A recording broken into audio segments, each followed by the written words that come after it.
এই যে এখানে এটা হচ্ছে রাইসের, এটা রাইস হবে এক রকম, ফুলকপির তরকারি হবে 2 রকম, এটা 3 রকমের ভাজা, এখানে 5 রকম আছে ভাজা, আর এটা হচ্ছে খিচুড়ি, এইটা শাকের চচ্চড়ি,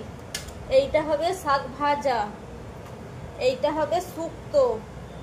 এইটা চালতার ডাল আর চালতার চাটনি, এখানে তাল আর নারকেল ভাঙা আছে, সকাল হলে এগুলো করব।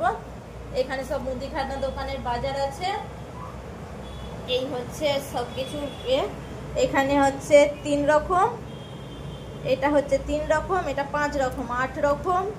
এটা 1 রকম, 8, 9, 10, 11, 12, 13, 14, 15, 16,